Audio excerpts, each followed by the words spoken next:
해법을 찾는 토론 이슈엔 직설 시작하겠습니다. 이주열 한국은행 총재가 개최하는 마지막 금융통위원회가 열렸습니다. 이주열 총재는 지난 금통위에서 1.5%까지 금리를 올려도 긴축이 아니라면서 추가적인 인상을 예고했는데요. 높게 이어지고 있는 물가와 미국의 긴축 예고도 이 금리 인상에 무게를 싣고는 있지만 앞서 두 차례 인상 효과를 관찰하면서 동결할 것이라는 전망도 만만치 않은 상황입니다.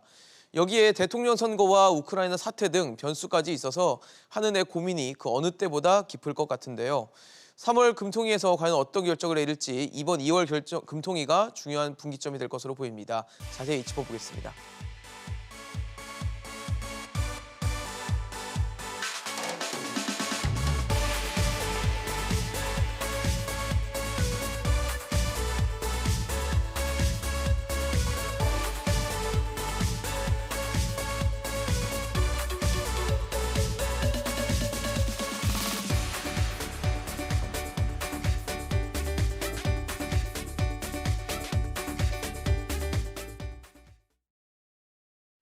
네, 오늘 함께해 주실 세 분 소개하겠습니다. 숙명여대 경제학과 신세돈 명예교수, 가톨릭대 경제학부 양준석 교수, 이화여대 경제학과 김세환 교수 나오셨습니다. 어서 오십시오. 반갑습니다. 안녕하세요. 네, 이주일 한국은행 총재 임기가 이제 4월까지이기 때문에 이번 금융통화위원회가 마지막 금통입니다. 3월에는 금융통화위원회가 열리지 않기 때문에 이번에 이주일 총재가 주관하는 마지막 금통이라고 볼 수 있는데 아무래도 뭐 이미 금리 인상을 2번 연속 했기 때문에 11월 그리고 지난해 11월 그리고 12월엔 금통위가 없었고요. 1월 달에 이제 금리를 인상했기 때문에 과연 이번에 인상을 할 수 있을지 아니면 동결할지가 관전 포인트가 되고 있습니다. 채권 전문가는 뭐 88%가 동결할 것이다라는 전망을 했다고 하는데 1월 달에도 이런 전망했는데 그때 좀 틀렸었거든요. 조금 상황이 바뀐 게 그 사이에 이제 우크라이나 사태가 터져가지고 그러니까요.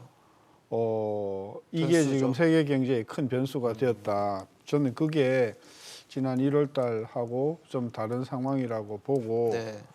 다만 이제 그 미국의 기준금리를 3월 달에 올릴 게 거의 확실해졌잖아요. 그렇죠. 물론 거기도 이제 우크라이나 사태가 변수가 되긴 하겠지만 어제 그 연준 그 위원 중에 한 분인 그 미키 보우만이라고 하는 여자가 어제 이제 발표한 내용을 보면 상당히 그 금리를 많이 올릴 수도 있다는 그런 운을 띄어가지고 어쨌든 3월 달에 미국이 금리를 올린다고 하면 우리는 3월 달에 회의가 없거든요. 그러니까요. 그러면 지금 안 올리면 2월, 3월, 4월 석 달 동안 우리가 금리를 못 올리는 상황이 되니까 이제 그런 걸 감안하면 금리를 올릴 수도 있을 것 같고 그다음에 우크라이나 사태나 정치적인 상황을 판단하면 못 올릴 것 같고 그래서 제가 지난번 그 우리 요 방송에서는 51대 49로 올릴 거라고 지난달에 기억이 생각했는데 납니다.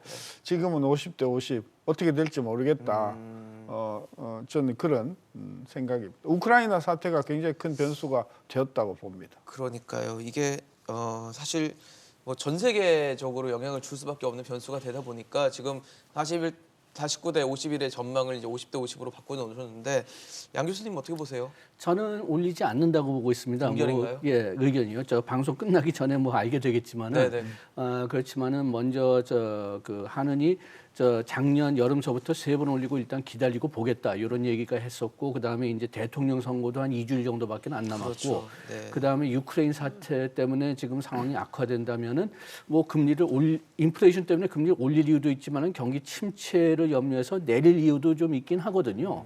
그런 걸 고려해 본다면은 좀 차라리 그냥 동결해놔서 어떻게 될지 그냥 좀 관찰해 볼 가능성도 있을 것 같고 그 다음에 3월에 미국이 올린다고 해도 우리가 벌써 3번을 올렸기 때문에 지금 당장 쫓아갈 필요는 없을 것 같고 그 다음에 지금 봐서는 그 미국이 상당히 뭐 한꺼번에 많이 올릴지 아니면은 작게 여러 번 올릴지 모르겠지만 확실히 이번 금년에 많이 올릴 거는 확실한데. 그렇다면은 지금 올리는 것보다는 나중에 미국이 올리기 시작하기 더 가까워질 때 그때 올리는 게 더 낫지 않을까 좀 그런 생각도 하고 있습니다. 네. 김 교수님 의견도 좀 여쭤보겠습니다. 예, 저도 뭐 지금 상황이 한국은행이 기준금리를 올리기에는 상당히 부담스러운 상황이 아닌가 이렇게 생각을 합니다. 지금 금리를 기준금리를 1.25%로 올렸는데 시중금리가 따라오르면서 이 부채가 많은 기업들이나 이 가게들의 그 경제적인 고통이 심해져가지고 그게 상당히 이슈화된 상황이기도 합니다. 네. 뭐 우리가 알다시피 가계 부채가 지금 거의 1,900조 원에 다다르고 있는데 시중 금리가 오르면서 이 이자 부담이 상당히 커지고 있고 이게 작년까지는 그렇게 큰 문제가 아니었는데 올해 들어오면서 경제 이슈이면서도 정치 이슈화 되면서 한국은행이 이 서민들의 가계 금리 부담에 대해서 상당히 생각을 많이 하지 않을까. 따라서 이번에는 지난 금리 인상으로 인한 효과를 좀 관찰한 다음에 그 분석을 하고 좀 쉬었다가 4월이 지나서 이제 금리를 오르기 시작하지 않을까 이렇게 생각을 합니다. 사실 금리를 올려야 된다라는 가장 큰 근거 중에 하나는 물가 상황 중일 될 것 같아요. 특히 우리나라도 뭐 지난해부터 2%대로 올라왔고 그다음에 지난해 하반기 들어서는 이제 3%대를 물가 상승률을 기록하고 있기 때문에 이 부분이 좀 변수가 되는 와중에 앞서 말씀해 주신 우크라이나 변수가 이제 뭐 국제 유가에는 또 상박 압력이 될 경우에는 물가를 더 빠르게 올릴 수 있다라는 우려들이 있기 때문에 결국 이런 것들을 종합을 했을 때는 인상을 해야 되는 거 아니냐 실기를 하기보다는 그런 의견들도 있는 것 같거든요. 제가 만약에 한 총재라면 그 금리를 올리거나 통화를 긴축했을 때 물가가 바로 잡히는 게 아니거든요. 그렇죠. 최소한 6개월에서 1년 시차가. 정도 시차가 있단 예. 말이죠. 그러면 선제적으로 금리나 통화 정책을 펴서 물가를 안정시킬 필요가 있다. 이제 그걸 미국이 못했어요. 그걸 미국이 못했기 때문에 여러 가지 지금 비판에 직면해 있지 않습니까? 예.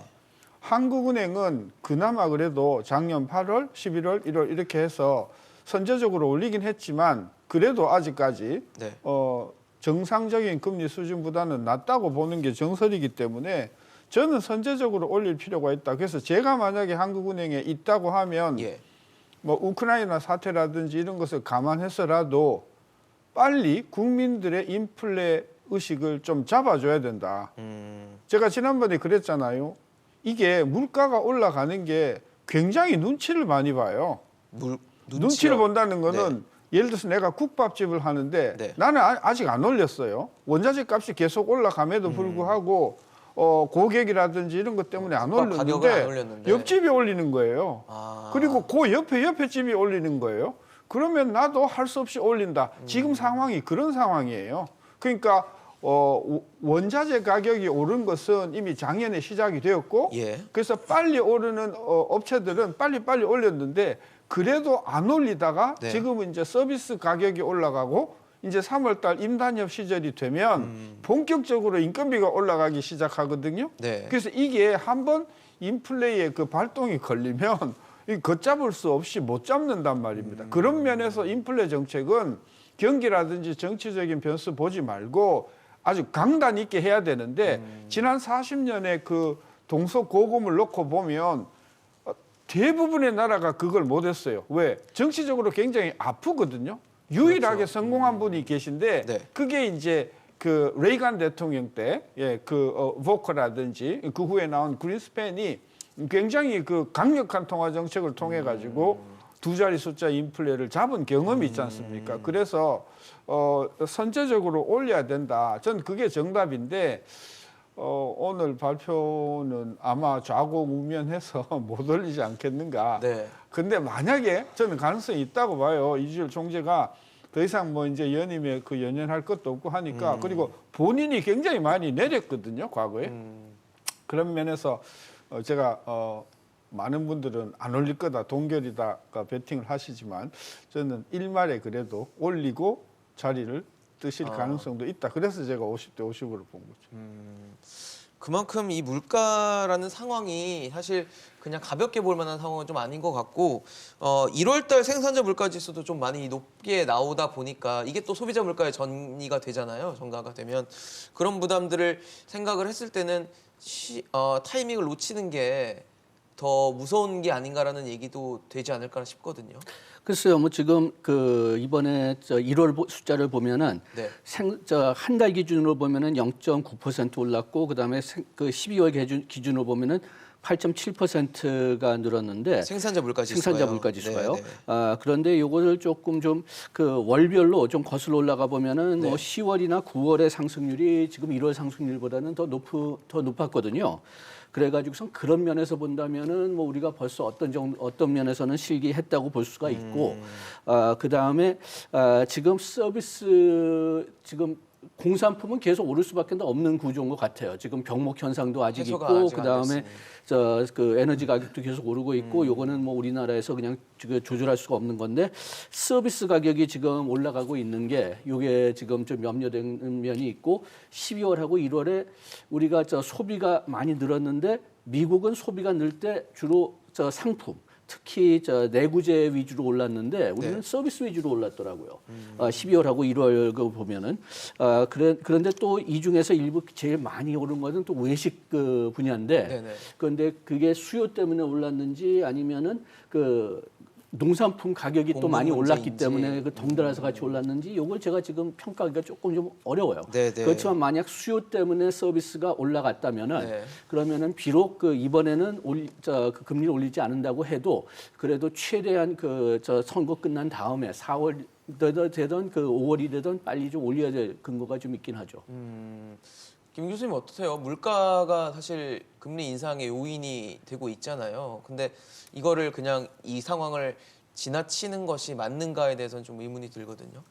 네, 그 우리가 한국은행 법을 보면 네. 사실 그 명확하게 한국은행의 첫 번째 임무는 물가 그 안정. 물가 안정이라고 네. 명시를 하고 있습니다. 그렇죠. 1조에 명시를 하고 있고 예. 4조에 가면은 한국은행이 정부와의 그 정책을 조율할 때는 물가 안정을 해치지 않는 선에서 정부와의 그 정책을 조율해야 된다 네. 이렇게 명시를 하고 있는데요.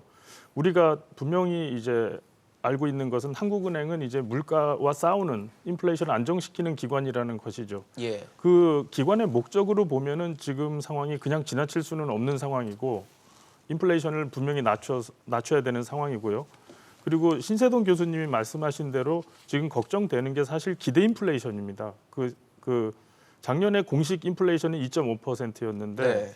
2021년에 2.5%였는데 지금 1월 한국은행 소비자 동향 조사라는 게 있는데 이게 2,500 가구를 실제로 질문을 하면서 한국은행이 조사를 하는 건데 그 안에 기대 인플레이션 항목이 있습니다. 그래서 그 올해 1월, 그러니까 지난달 소비자들이 연율로 1년을 놓고 본 올해 기대 인플레이션이 약 2.7% 정도입니다. 작년보다 높고 이게 작년 11월에 2.7% 됐다가 2.6%로 살살 낮아졌는데 다시 지금 올해 1월에 2.7%로 기대 인플레이션이 높아지는 상황입니다. 네. 그렇게 본다면 사실 사람들이 뭐 아까 신세동 교수님 말씀하신 것처럼 국밥집을 하던 어떤 물건을 생산하건 생산 비용을 올리고 그리고 자기의 그 고용주와 임금을 협상하는 데 있어서 또 임금을 올려달라고 요구할 가능성이 크고요. 그러면 이제 우리가 소위 말하는 인플레이션이 계속 올라가는 그 동력을 받는 상황이 그러니까요. 전개가 될 수가 있습니다. 네, 지금 좀 아까 들어온 속보를 보면 토니 블링컨 미 국무부 장관이 오늘 밤 안에 러시아가 우크라이나를 전면 침공할 수도 있다라는 발언을 했다고 합니다. 미국에서 봤을 때는 러시아의 전면 침공 가능성이 충분하다라는 발언으로 좀 시사가 되기 때문에 이게 지금 그 돈바스 지역에서의 어떤 지역적인 전쟁이 아니라 지금 전면전으로 만약에 확대가 된다면 이런 것들은 우리가 보는 뭐 인플레이션 혹은 뭐 국제유가 변동 이런 부분에는 더 센 압력을 줄 수 있는 부분이 되지 않겠습니까? 그죠. 그러니까 미국에서 이 우크라이나 사태를 가지고 여러 각도에서 검토를 하는데 인플레 요인만 놓고 보면 네. 두 가지 상반된 그런 부분이 있어요. 그러니까 에너지 공급이 끊기면서 에너지 가격이 급등하는 그 부분이 하나 있고 그렇죠. 그다음에 또 하나는 저것이 세계 경제의 어떤 그런 호황을 위축시키면서 경기를 시키면서 예. 경기를 찬물을 끼얹는. 그러면서 주가라든지 또는 여러 가지 가격을 그렇죠. 떨어뜨리는 효과도 있기 때문에 불안하잖아요, 사실. 우크라이나가 주는 물가에 미치는 영향은 양면이 다 있다. 다만 에너지 부분에 있어서는 그게 뭐 천연가스든 아니면 석탄이든 원유든 이런 부분에 있어서는 일시적인 그 가격의 상방 급등은 불가피하다. 근데 우리는 지난번 아까 우리 교수님 말씀하셨지만 서비스 가격이 굉장히 많이 올랐다. 근데 서비스 가격 상승의 주범이 뭔가 봤더니 교통비. 그렇죠. 그죠? 이 에너지가 굉장히 그 중요한 중요하잖아요. 비중을 차지해요. 네. 그래서 에너지 가격이 올라간다고 하면 우리나라도 물가에 굉장히 큰 타격을 줄 가능성이 크다. 그래서 우크라이나 사태가 한국의 물가에 미치는 영향은 주로 에너지 가격을 통한 가격 상승으로 반영이 될 거다. 그렇게 보는 거죠. 앞서 말씀드린 토니 블링컨 장관의 발언은 뭐 미국의 시각이에요. 사실 그렇게 될지 안 될지는 알 수는 없습니다만 여전히 리스크는 존재하는 것 같고 변수는 여전히 남아 있다라는 생각이 들거든요. 예, 그런 면이 있고 그다음 뭐 지금 봐서는 푸틴이 그렇게 쳐들어갈까 이렇게 블링컨이 이렇게 얘기한 이유 중에 하나가 이거를 좀 막기 위해서 얘기했을 수도 있거든요. 선제적으로. 그래서 조금 좀 그래서 뭐 좀 어떻게 떨어질지는 뭐 실제로 가봐야 되겠지만은 네. 그렇지만은 푸틴 입장에서 봤을 때는 이렇게 순수하게 뭐 석유 가격만 본다면은 네네. 그러면 이렇게 좀 긴장을 시켜가지고선 계속 그 석유 가격이 올라가면은 러시아한테 나쁠 게 없거든요. 러시아가 상당히 많은 석유를 수출하니까. 네. 그래가지고선 좀 그런 측면도 좀 있지 않을까 좀 그런 생각을 좀 해보는 게 있고 그 다음에 지금 우리가 석유만 주로 얘기했지만은 우크라이나 자체는 석유를 그렇게 많이 수출하지 않아요.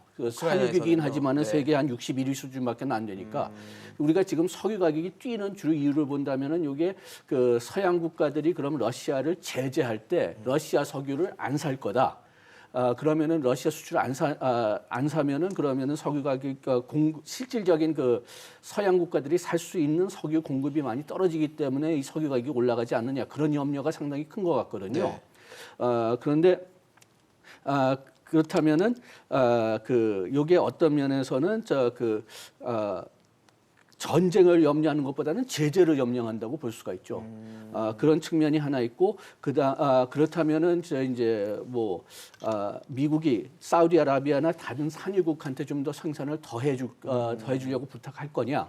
아니면은 그 미국의 셰일 오일이 좀 내 생각으로 이상하게 지금 공급이 늘진 않고 있는데 그쪽에서 또 들어오지 않을까? 그래가지고선 좀 그 석유 가격이 올라갈 거지만 좀 안정시킬 가능성은 좀 있다고 보고요. 그렇지만 다만 좀 일단은 시간이 좀 걸릴 겁니다. 그 다음에 또 한 가지만 간단히 얘기한다면 유크레인이 석유는 별로 많이 수출하지 않지만 곡식은 많이 수출해요. 특히 유럽으로. 그렇기 때문에 석유 가격뿐만이 아니라 곡식 가격, 그 곡식의 정당으로 따라서 또 그 국제 뭐 고기 가격이나 농산물 가격이 또 파동 날지 그것도 좀 염려를 해야 될 것입니다. 지금 뭐 아무래도 변수가 너무 변동성을 크게 갖고 있고 이게 어떻게 될지 어떻게 튈지 지금 모르는 상황이다 보니까 한은의 고민도 좀 크게 작용할 것이다. 그리고 이 소식을 뭐 접했는지 안 접했는지를 알 수가 없는 상황이지만 이 부분이 고민이 될 부분인 건 분명한 것 같습니다. 근데 이런 변수를 좀 차치하더라도 지금 미국이 3월에 FOMC에서 금리를 인상할 것이 뭐 거의 기정사실화처럼 받아들여지고 있는데 한은은 그런 고민을 할 것 같아요. 2월에 먼저 올릴 것인지, 어차피 3월에 올린다면 먼저 올릴 것인지 아니면 4월에 금통위에서 미국이 올리는 걸 보고 올릴 것인지에 대한 고민도 좀 고민스러운 지점이 되지 않을까 싶거든요. 네, 그 하는 입장에서는 뭐 분명히 미국이 전반적으로 금리를 올리는 거를 확인한 다음에 올리고 싶은 그런 안전하게 가고 싶은 마음이 클 것 같습니다. 특히 한국은행은 이제 그 미국보다 기준금리를 최소한 0.5% 이상은 유지해야지 우리나라 금융 안정성이 유지가 되고 외국인이 급속히 우리나라에서 그 자금을 빼가지 않으니까 그런 이렇게 굉장히 부담을 갖고 정책을 하는데요. 그 지금 사실 그게 옛날 얘기라고도 볼 수 있는 게 우리나라가 굳이 미국보다 금리를 그렇게 높게 유지를 해야 되느냐 이것도 한번 생각을 해볼 이슈이기는 합니다. 왜냐하면 외국인이 우리나라에 금융 투자를 하는 경우가 요즘 주식과 뭐 채권 이런 것인데 네.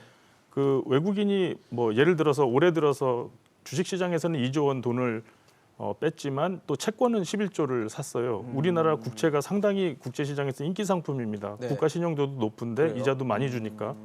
따라서 이 외국인들이 금융적인 측면에서 우리나라에 그 투자하는 거는 굳이 미국과 한국 사이에 그 기준금리 차이, 시장금리 차이에 굳이 영향을 옛날보다 덜 받는다라고 볼 수가 있고요. 네. 그래서 그런 거를 생각하면 한국은행이 금리 인상에 있어서 어느 정도 유동성, 자율성을 갖고 의사결정을 할 여지가 있다고도 볼 수가 있는 것입니다.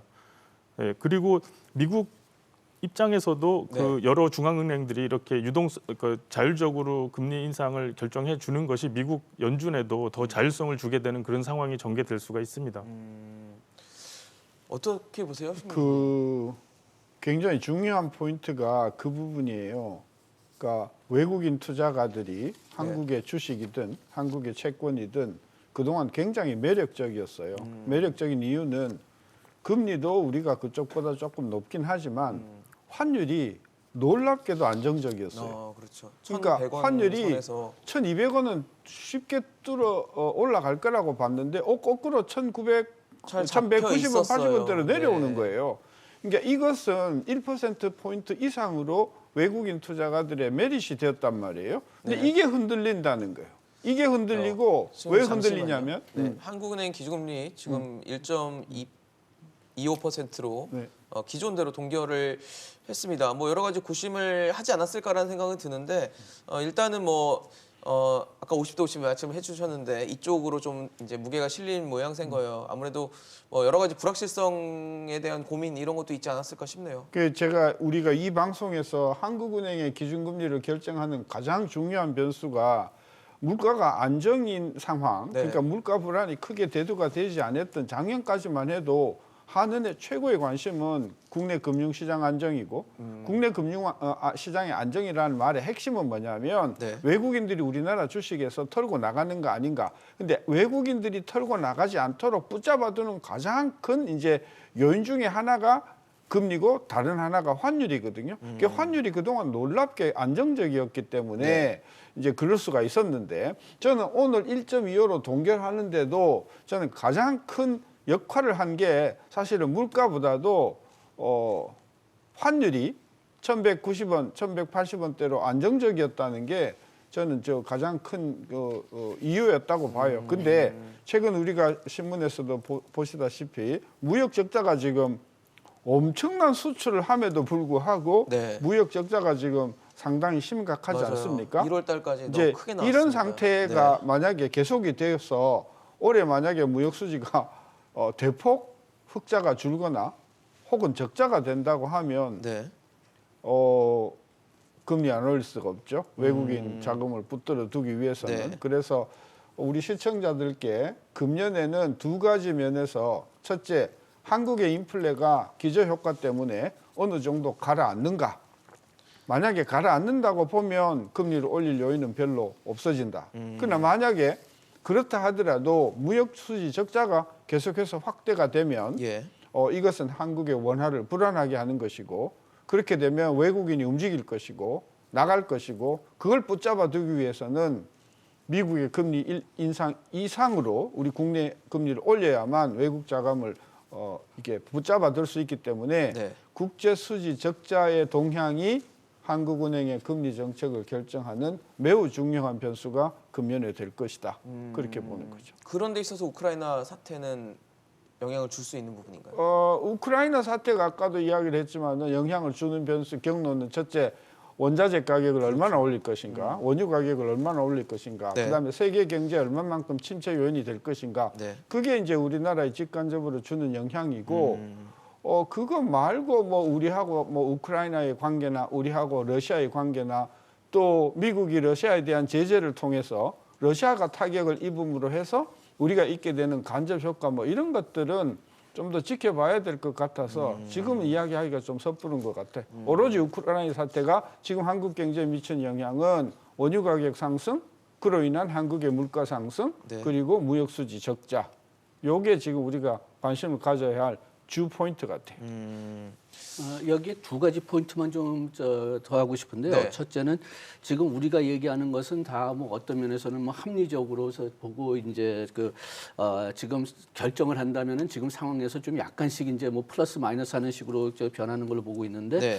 이 우크라이나 그 사태가 어떻게 터지는지 따라서 만약 그 글로벌 시장에 좀 패닉 비슷한 상태가 생긴다면은 일단은 다 안전한 자산으로 옮겨가는 그런 현상이 보일 겁니다. 그렇게 되면은 우리 뭐 주식 시장도 꺼질 수가 있고 그리고 또 환율도 갑자기 높아질 수가 있는 네. 가능성을 완전히 배제할 수 없고 이것은 일단은 아주 단기적인 현상이 될 겁니다. 과거도 보면은 아주 단기적인 현상이 될 거지만 예. 그 단기적인 현상이 바뀐 다음에는 투자자들이 국내 투자자들, 해외 투자자들이 한번 재계산을 해볼 거예요. 지금까지 가정을.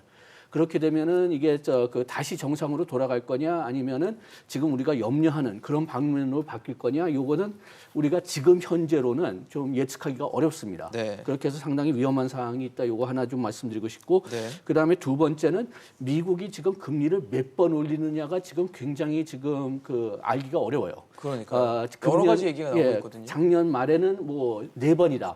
다트 차트는 3번이다.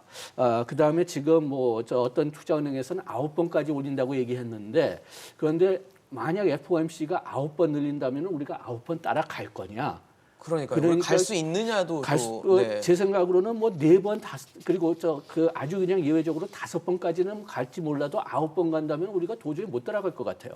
만약 그렇게 된다면 우리가 전략적으로 언제 올려야 되는지를 봐야 됩니다. 그렇죠. 그러니까 네. 뭐 미국이 한 번 올렸을 때 이번엔 따라가지 않고 다음에 따라가겠다든지 그래가지고선 요것도 좀 이번에 올리지 않은 이유 중에 하나가 아니었나. 그런 생각이 좀 드네요. 지금 양 교수님 말씀 주셨지만 미국이 기준금리를 이제 3월에 만약에 올리기 시작한다면 올해 뭐 9번까지 얘기 나오고 있고 뭐 6번, 7번 여러 가지 얘기가 나오고 있는데 걱정되는 건 그런 것 같아요. 우리가 지금 미국보다 금리가 더 높게 돼 있긴 하지만 미국이 한 뭐 9번씩 올렸을 때 우리가 과연 그거를 금리 차를 어느 정도 유지하면서 따라갈 수 있는지 그 부분 우리가 가능한 건지 이런 부분도 좀 관전 포인트가 되고 있거든요. 네, 미국이 지금 예를 들어서 금리를 올해 0.25%씩 7번 올리면은 지금 0%대인 기준금리가 1.75%에서 2% 사이로 그렇죠. 굉장히 많이 오르는 것입니다. 네.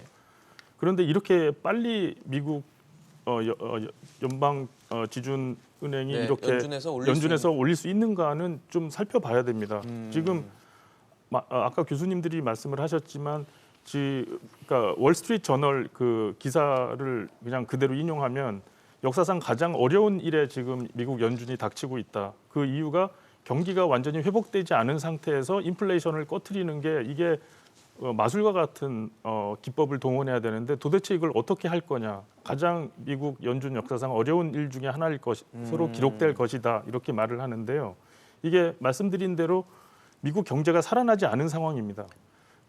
그런 상황에서 인플레이션을 좀 안정화시킨다는 게 이게 우리가 그냥 말로만 하는 그런 쉬운 작업이 아니고 경기 동향을 봐야 되고 특히 미국의 고용 상황을 봐야 되는데 그렇죠.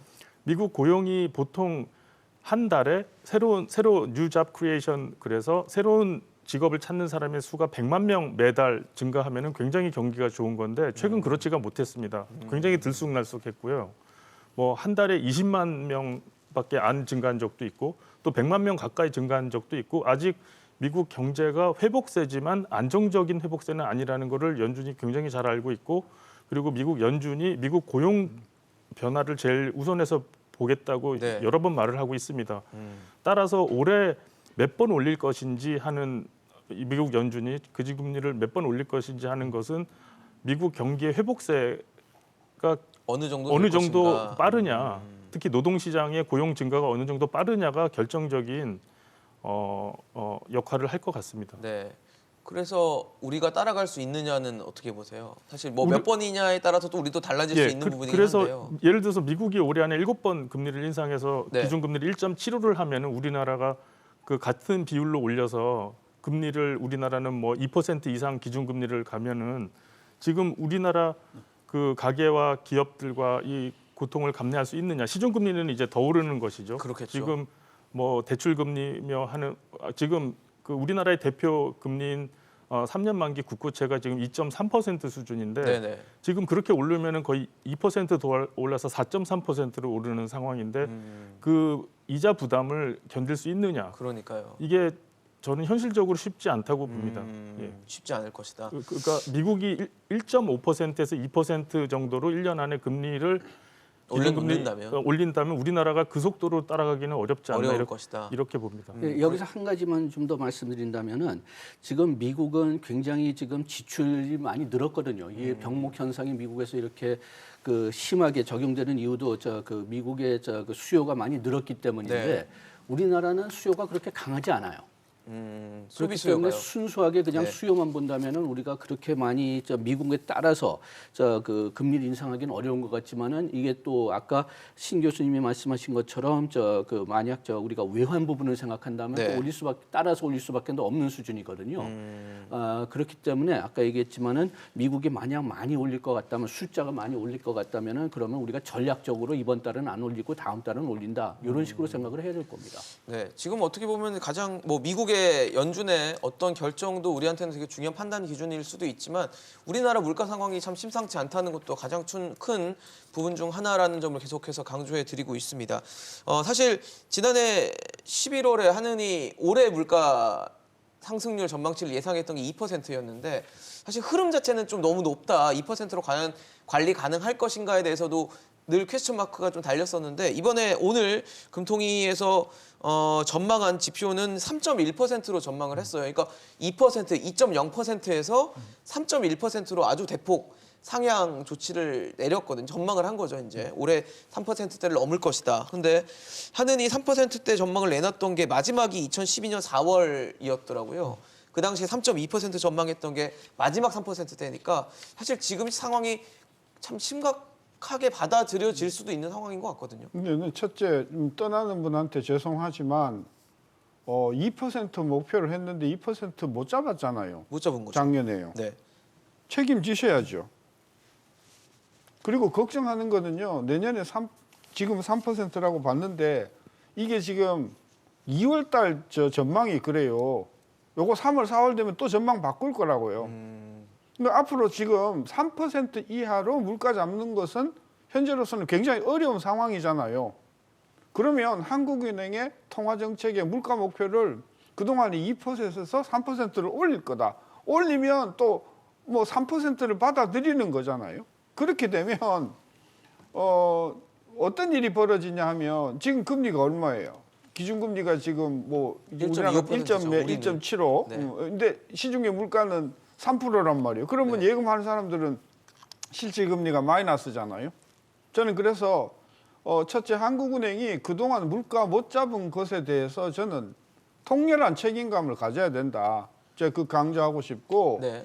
그다음에 3%를 선제적으로 이게 잡는 선제적인 정책이 저는 필요하다. 저는 그래 봐서 이번에는 대선이 있으니까 좀 조심스럽다 하더라도 4월부터는 이제 총재도 바뀌시고 정부도 바뀔 테니까 저는 한국은행이 좀 정말 누구 말 맞다나 가열차게 물가를 잡아주는 그런 정책을 좀 펴줬으면 좋겠는데요. 이게 한국은행의 목표는요. 금리가 올라가서 죄송합니다. 이게 빚을 빌린 분들한테 죄송한 이야기지만 금리가 부담이 커져가지고 그거 생각해갖고 올릴 금리를 못 올린다고 하면 더 큰 문제가 생겨요. 그러니까 물가 안정의 목표가 있는 한은인데 무슨 일이 있더라도 그걸 지켜내는 것이 한국은행의 헌법적인 책무란 말입니다. 그걸 그동안 소홀했고요. 그걸 소홀한 장본인이 미국의 파월과 연준이에요. 따라서 지금 시장에서는 미국 시장에서는 말은 7번, 9번 하지만 그렇게 안 될 거예요. 분명히 많이 올려야 한 4번, 5번 올릴 거예요. 근데 시장에서는 계속해서 지금 강조하는 게 대놓고는 말 못하지만 파월 네가 그동안 너무 정치적으로 좌고우면하면서 실을 많이 놓쳤지 않냐. 그러니까 올려야 된다. 이렇게 지금 비판하는 것이고 마지막으로 하나만 더 강조하면요. 어제 아까 미키 보우만이라고 하는 연준 그 여자가 뭐라고 했냐면은 나의 의도는 번역하면 이렇습니다. 강력한 조치를 취하는 것이다. 강력한 조치를 영어로 forceful action이라고 했어요.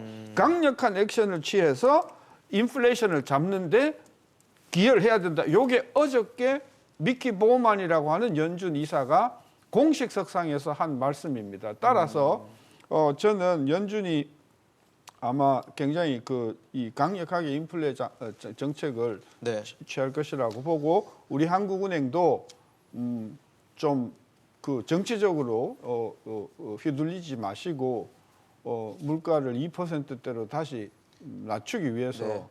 전력을 다해야 된다. 저는 해줘야 된다.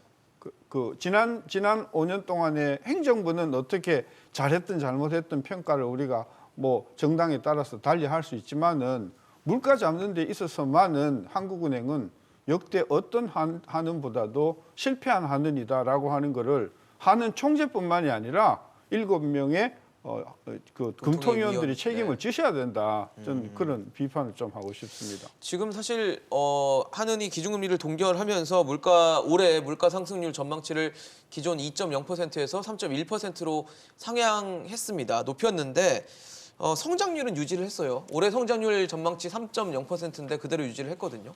이건 어떻게 봐야 되는 거예요? 저는 개인적으로는 그 경제 성장률 자체는 실질로 계산되니까요. 인플레이션을 될 수 있으면 빼려고 하니까 3.0은 좀 어려울 것 같습니다. 그 이유가 뭐냐 하면은 지금 우리가 작년에 4.0%인데 그거는 또 기저 효과가 좀 상당히 많이 역할을 네, 했거든요. 금년은 기저 효과가 없기 때문에 뭐 4.0에서 3.0으로 일단은 줄인 것 같은데 그런데 저 3.0이 우리 그 잠재 성장률하고 굉장히 비슷해요. 그 잠재 성장률보다는 오히려 약간 더 높습니다. 네, 2%대. 그런데 우리 수출이 많이 늘기를 가정하는 것 같고 그다음에 소비도 회복할 걸로 가정하는 것 같은데 그런데 지금 수출은 대부분 우리가 역대적으로 가장 높은 수출이다. 요거는 양이 늘어서가 아니라 그 인플레이션 때문이에요. 그렇기 때문에 무역 적자도 심해지고 그렇게 해서 뭐 무역 적자가 그 성장률을 좀 내릴 수도 있지만은 또 그 양으로 보면은 그 성장률을 계산할 때 인플레이션 효과를 될 수 있으면 빼려고 하기 때문에 네. 그렇기 때문에 그 수출 양이 늘지 않기 때문에 또 좀 어렵지 않을까. 그 다음에 소비가 돌아와야 되는데 지금 생각으로 금리가 올라가고 또 지금 오미크론 때문에 좀 사람들이 걱정한다면은 서비스 수요도 올라가는 게 좀 어렵지 않을까. 좀 그런 생각이 들어가지고선 3.0 가능은 하다고 보지만은 갈수록 좀 어려워질 것 같습니다. 네, 사실 지난해 11월에 한은이 3.0% 전망하고 그리고 나서 정부가 경제정책 방향을 통해서 올해 성장률 전망한 게 3.1%였거든요. 거의 뭐 한은과 비슷한 수치를 제시를 했는데 당시에 기준이 국제유가 두바이 이후 기준으로 73달러 기준이었어요. 근데 지금 최근에 국제유가 많이 올라와 있고 지금 올라갈 수 있는 요인들이 좀 우크라이나 사태부터 해서 좀 존재를 하기 때문에 과연 3%대 성장률 가능할 것인가에 대해서는 좀 의문이 들거든요. 어떻게 보세요? 예, 저도 올해 3.0% 경제 성장은 어렵지 않나 이렇게 봅니다. 특히 우리나라의 우리나라가 이제 경제 회복을 상당히 빨리 한 편인데 다른 나라에 비해서 네. 코로나 사태 이후에 그 이유 동력 중에 하나가 우리가 다 알다시피 수출 증가입니다. 네. 근데 이제 수출에서 제일 많은 부분을 차지하는 중국과의 교역이 있는데 우리나라 전체 수출입의 뭐 4분의 1을 차지할 정도인데 크죠. 근데 이 중국이 올해 경제 성장이 안 좋을 걸로 예상이 되는 부분이 많습니다. 중국 정부의 올해 목표는 5.5% 성장인데 네네. 대부분 전망 기관들이 4%대 성장하지 않을까 이런 그만큼 힘들 것이다. 힘들 것이다. 특히 그 징조가 됐던 게 작년에 2021년에 중국이 2020년의 기저 효과 때문에 무려 8% 이상 성장을 했는데요. 네네. 작년 말에 2021년 4분기에 성장을 4%밖에 못합니다.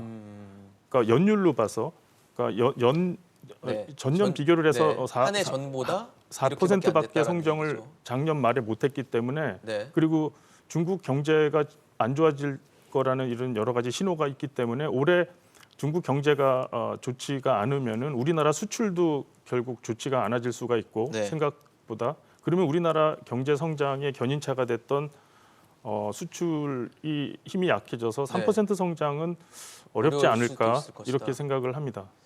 그러게요. 지금 저희가 화면에 보여드리고 있는 건 이제 우리나라의 성장률 기록과 또 올해 같은 경우는 이제 아직 올해 진행 중이기 때문에 전망치에 대해서 시청자 여러분들께 보여드리고 있는데 수출이 좋아질 것을 전망해서 저런 3.0이라는 숫자를 제시했는데 만약에 우리의 최대 교육국인 중국이 성장이 저해된다면 우리도 그에 대한 영향을 받을 수밖에 없고 그런 상황이 수출의 어떤 탄성을 좀 줄일 수 있는 그리고 결국 무역 수지 적자를 또 기록할 수 있는 부분들이 되기 때문에 우려를 할 수밖에 없거든요. 그 작년에 4% 그것도 이제 그 속보치라서 좀 더 변동 계산을 가능성이 있죠. 해보면 확정치 나는 나올 때까지.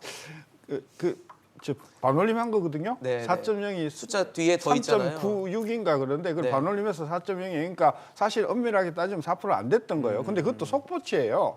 그리고 속보치라는 건 한국은행의 변동성이 있다는 얘기죠. 그러니까 조정될. 마지막 자료가 없이 없는 그냥 상태에서. 대충 추세를 가지고 했기 때문에 저는 아마 잠정치로 나와 보면 아마 3.9가 될 가능성도 있는데 어쨌든 네네. 중요한 것은 뭐냐 하면 작년에 수출이 굉장히 증가를 많이 한 것은 금액 기준이지 물량 기준은 아니에요. 그러니까 물량 기준으로 우리가 성장에 기여를 하는 거거든요. 네. 그리고 작년에 수입 물량도 많이 늘었기 때문에 예. 대외 부분에서 성장에 기여한 거는 그 0.7%밖에 포인트밖에 안 돼요. 4% 중에서. 그 수출 늘었는데 수입도 많이 늘어났다는 얘기네요. 그렇죠. 그러니까 그렇죠. 네. 그래서 작년에 성장을 그나마 한 것은 저는 내수 쪽이었다, 소비 쪽이었다. 저는 그렇게 보는 거고. 오히려. 네. 그래서 올해 수출이 어떻게 되느냐라고 하는 것이 저는 금년 성장에 저는 큰 좌우지를 하지 못할 것이다. 금년 성장도 역시 소비 쪽에서 내수 쪽에서 소비 쪽에서 저는 결정할 것이라고 보는데 그럼 소비가 살아나야 3%대도 그렇죠. 가능하겠네요. 그렇죠. 그런데 이거 하나만 지적하면요. 네. 2017년이 그 문재인 정부 들어오면서 반도체 특수 때문에 수출이 굉장히 좋아가지고 성장률이 얼마였냐면 3.2였어요. 그리고 그 다음에가 2.7, 그 다음에가 2.0이거든요. 그러니까 2.7, 2.0은 전부 다 수출이라기보다는 내수 쪽이 주도한 성장이거든요. 그러니까 우리나라는 내수가 주도해서 성장을 하면 3%를 넘기가 어려운 지금 구조가 돼 있어요. 저는 그래서 3% 성장은 매우 설사 수출이 잘 된다고 하더라도 저는 달성한 왜냐하면 2017년도 수출이 그렇게 잘 됐는데도 3.2%밖에 그 성장률을 기록 못했거든요. 그래서 저는 3.0은 어렵고 대부분의 민간기관, 그 다른 연구기관, LG가 2.8, 현대가 2.8, 그다음에 산업연구원이 2.9 올해 이렇게 성장률을요? 보고 있거든요. 네, 그래서 저는 3.0은 안 된다고 보는 거고 세분다 어려울 3.0이든 것이다, 뭐 얘기죠. 2.9든 저는 그게 중요한 게 아니고 우리 중산층 서민들이 얼마만큼 일자리가 생겨나는가, 그렇죠. 소득이 올라가는가, 그거는 성장률보다도 훨씬 더 중요한. 어려울 것이다. 왜? 어려울 것이다. 우리나라 성장을 주도하는 게 대기업 주도 성장이거든요. 좀 양극화돼 있어요, 사실. 그렇죠. 네. 그러니까 뭐 3% 아니라 4% 성장을 해도 작년 같이 실제 그걸 주도하는 것은 대기업이기 때문에 네네. 중산층 이하 사람들은 일자리가 없고 근무 시간이 줄고 소득이 줄고 하니까 살림살이가 훨씬 더 어려운 성장이다. 그 부분에 좀 우리가 관심을 가져야죠. 맨날 뭐 3.0이냐 2.9냐 가지고 언제까지 따질 거냐는 이야기. 별로 서민들한테는 아무 상관없는 수치다. 3위. 일종의 통계 착시일 수도 있는 부분일 수도 있을 것 의미가 같아요. 없는 통계라는 거예요. 네, 그것은 네. 정치인들이 주장하는 거지 서민들의 입장에서는 4%, 3%, 2%가 전혀 문제가 안 되는 성장률이다. 저 골고루 그렇게 성장할 수 있을지가 주목되는 상황인데 시중에 돈이 많더라고요. 전 돈이 없는 줄 알았어요. 돈이 이제 긴축 모드로 들어갔기 때문에 어느 정도 유동성이 좀 줄어들고 있지 않나라는 생각이 들었는데 지난해 12월 기준으로 저희가 왜 M2라는 표현을 쓰잖아요. 광의통화 같은 경우 기준으로 봤을 때 3,600조 원이 넘었습니다. 그래서 한 달 전보다 한 24조 원 정도 늘어났는데 역대 최대라고 하더라고요. 유동성이 많네요. 뭐 지금 그 M2는 계속 성장률이긴 한데요. 네네. 그런데 그 성장률을 보면은 작년 재작년보다는 좀 떨어지는 추세입니다. 뭐 추세 자체는요? 예, 그 월별로 한번 계산해 봤더니 월별 평균으로 보면은 재작년 작년 그렇게 좀 떨어지고는 있어요. 다만 아직도 양수기 때문에 그렇기 때문에 계속 늘고는 있죠. 그런데 여기서 또 한 가지 그 M2를 가지고 계산할 때 조금 좀 유의를 해야 될 게 그 만약 주식시장에서 사람들이 요즘 주식시장이 불안정하니까 이것을 현금으로 빼가지고서 이걸 은행 예금으로 넣었다면은 M2의 정의상, 네네. M2의 정의상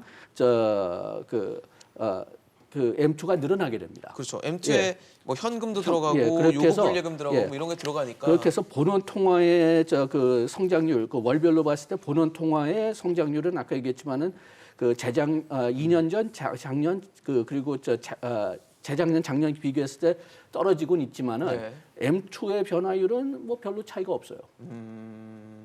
그 성장률로 봤을 때요, 월별 성장률. 그러면 결과적으로 근데 지금 어쨌든 유동성 자체는 많단 말이에요. 이게 사실 물가를 높이는 요인이 될 수 있지 않을까라는 생각도 드는데 제가 생각한 게 맞나요? 어떻게 보세요? 근데 장기적으로 뭐 통화량이 물가를 자극하는 거는 사실입니다. 뭐 거의 예외가 없고요. 지난 역사를 봐도 지금 말씀하신 대로 그 작년에 월별 그 연율로 계산한 월별 그 M2 증가량이 10%를 계속 넘는데 이게 그 굉장히 높은 수준이고 한국은행이 그 통화 정책을 되게 느슨하게 통화 공급을 아무런 문제가 없게 느슨하게 했다는 그 증거이기도 합니다. 근데 지금 한국은행이 기준금리도 인상하지만 시중에 통화량을 조정을 해서 물가를 좀 안정시킬 수도 있는데 그러려면은 채권 매입을 해야 됩니다. 사들여야 되는군요. 채권을 이제 사들여야 되는데 지금 풀려 있는 유동성이 3,600조 원이라서 GDP의 거의 2배가 좀 안 되는 수준인데 그렇죠. 2,000조가 되니까 이 GDP가. 지난 연구를 보면은 요 3,600조 원의 통화량이 한 5분의 1 정도 계산하면 750조 정도를 장기적으로 채권 매입을 하면은 금리를 한 1% 상승시키는 효과가 있습니다. 따라서 이 한국은행이 정말 그 적극적으로 네. 급하게 그 인플레이션을 안정시키고 싶으면은 이게 작동할지는 모르지만 이 방법을 쓰는 것도 방법 중에 하나입니다.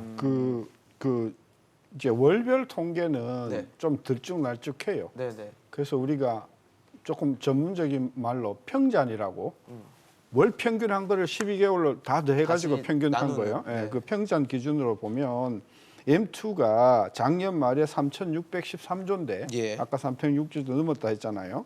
근데 요게 증가율이 작년 증가율이 재작년에 비해서 12.9% 증가했어요. 연으로 보면. 네. 제가 이걸 보니까 이 M2 평잔의 그 성장률 12.9는 네. 2002년도 14% 이후 최대치예요. 거의 20년 만에. 20년 만에 최대치예요. 그러니까 엄청나게 지금 늘어나는 거예요. 돈이 막 풀려 있는. 그렇죠. 그러니까 늘어나는 거죠, 이제 막 그런데 중요한 풀어나가는. 것은 이게 언제부터 폭발적으로 늘었냐면요. 2019년 말서부터 늘었어요. 통계를 보면. 뭐 상황상으로는 코로나 바로 직전. 그러니까 2020년 총선 전 그리고 내부터 폭발적으로 늘었어요. 그러니까 정치적으로 한국은행이 정직하지 못했다고 제가 비판하는 게 지금 그런 이유고요. 아까 이제 우리 김 교수님이 이제 한국은행이 채권을 매입해야 된다 했는데 채권을 매각을 하셔야 돼요. 팔아야 돼요. 그렇죠. 그걸 팔아갖고 시중의 유동성을 빨아들여야 되죠. 예. 그게 이제 팔아야 네. 유동성을 걷어들일 수 있다는 말씀이시죠. 근데 한국은행 되게 고민을 많이 했어요. 제가 그 자료를 보니까 네. 국채가 엄청나게 발행됐잖아요. 최근에 단순 한국은행이 매입하고 국채를 그러죠. 네. 조금씩 샀어요. 네네. 사줬거든요. 사줬는데 그래 되면 돈이 너무 많이 늘어나니까 전통적으로 한국은행이 통화 관리를 이제 통한채라고 하는 한국은행 고유의 채권이 고유의, 있어요. 네. 그걸 가지고 이제 통화를 조절하는데 조절하는데. 국채를 사주는 대신에 통한채를 굉장히 상환을 많이 했어요. 그게 통화에 좀 중립적으로 하도록. 근데 결론적으로는 그렇음에도 불구하고 M2가 지금 연율로 13% 증가한다는 것은 예. 이거는 금년 내년에 물가 상승률이 굉장히 오를 것이라는 것을 말해주는 것이다. 저는 그래서 한마디로 한국은행은 금리도 제때 정책을 못했고 네, 조정 통화 관리도 못하고. 못했기 때문에 그 물가의 그 불안은 고스란히 그 국민들이 덤터기로 덮어 써야 되는 상황이 왔다.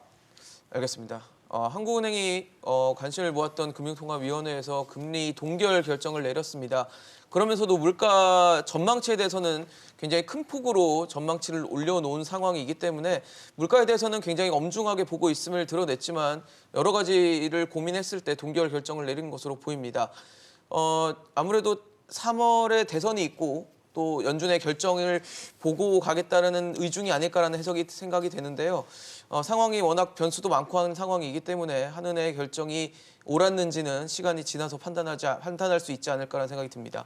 오늘 신세돈 명예교수, 양준석 교수, 김세환 교수와 함께했습니다. 이슈앤 직설 오늘 준비한 소식은 여기까지입니다. 지금까지 시청해주신 여러분 고맙습니다.